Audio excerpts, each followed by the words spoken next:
Assalamualaikum warahmatullahi wabarakatuh.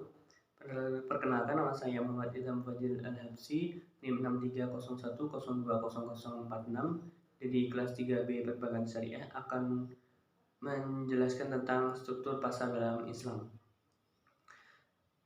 Video ini dibuat untuk memenuhi tugas akhir mata kuliah Ekonomi Mikro Islam. Langsung saja, apa sih pasar dan struktur pasar itu?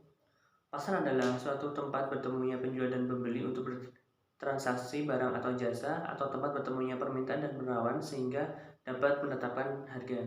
Dengan adanya pasar, masyarakat akan menjadi lebih mudah dalam berinteraksi. Struktur pasar sangat penting karena terkait dengan harga yang akan diterima oleh konsumen. Struktur pasar akan mempengaruhi tingkat efisiensi. Jadi, semakin tinggi jumlah pelaku dalam pasar, maka tingkat persaingan akan semakin tinggi. Struktur pasar yang pertama adalah pasar persaingan sempurna. Pasar persaingan sempurna merupakan struktur pasar yang paling ideal karena dianggap sebagai pasar ini adalah struktur yang menjamin terwujudnya kegiatan memproduksi barang atau jasa yang tinggi atau efisien. Ciri-ciri pasar persaingan sempurna adalah terdapat banyak pembeli dan penjual, namun mereka tidak mampu mempengaruhi harga. Terus yang kedua, barang dan jasa yang dijual bersifat homogen dan tidak dapat dibedakan. Yang ketiga, adanya kebebasan perusahaan untuk masuk atau keluar pasar. Yang keempat, setiap pihak dapat mengetahui keadaan pasar dengan mudah. Dan yang kelima, adanya kebebasan untuk mengambil keputusan. Jenis-jenis pasar persaingan sempurna.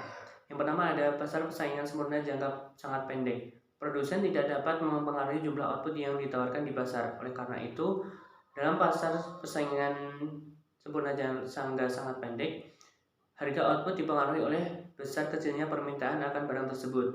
Yang kedua, pasar persaingan sempurna jangka pendek. Tujuan dari sebuah perusahaan biasanya adalah untuk memaksimalkan laba. Laba yang maksimum akan diperoleh produsen jika harga output sama dengan penerima marginal sama dengan biaya marginal. Namun, pada kenyataannya perusahaan tidak selalu mendapatkan keuntungan pada setiap kegiatan walaupun perusahaan tersebut berusaha untuk memaksimalkan keuntungannya. Yang ketiga, pasar persaingan sempurna jangka panjang. Dalam pasar ini, perusahaan dimungkinkan menyesuaikan seluruh inputnya agar sesuai dengan kondisi pasar. Dalam pasar persaingan sempurna jangka panjang, apabila perusahaan ingin memaksimalkan laba, maka perusahaan akan mampu memproduksi tingkat output di mana harga sama dengan ongkos marginal jangka panjang atau yang disebut dengan LMC.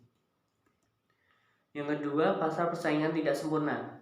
Pasar persaingan tidak sempurna berlaku dalam suatu kelompok industri bila mana dalam pasar tersebut sedikit menjual dan mampu mengendalikan harga. Jadi dalam pasar persaingan tidak sempurna, pembeli hanya menurut saja harga yang ditetapkan produsen karena produsen mempunyai wewenang untuk mengendalikan harga.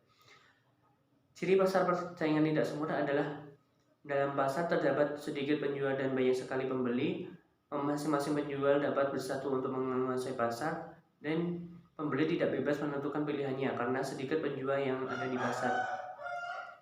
Macam-macam pasar persaingan tidak sempurna. Yang pertama, pasar monopoli. Pasar monopoli adalah suatu bentuk yang dimana hanya dapat satu penjual yang menguasai pasar dan perusahaan tidak mempunyai barang pengganti yang sangat dekat. Dalam pasar monopoli, penjual disebut sebagai penentu harga. Yang kedua, pasar oligopoli. Pasar oligopoli adalah pasar di mana penawaran satu jenis barang dikuasai oleh beberapa perusahaan. Dalam pasar tersebut terdapat ketergantungan antara perusahaan atau dengan yang lainnya. Dalam perusahaan, satu menurunkan harga produksinya dan perusahaan yang lain tidak. Maka perusahaan tidak menurunkan harga cenderung akan kehilangan pelanggan. Yang ketiga, pasar persaingan monopolistik.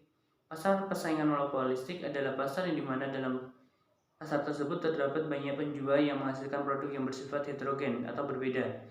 Dalam waktu yang dekat, pasar ini mempunyai barang pengganti.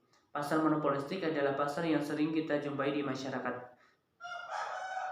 Mungkin sekian yang dapat saya sampaikan, kurang lebihnya mohon maaf.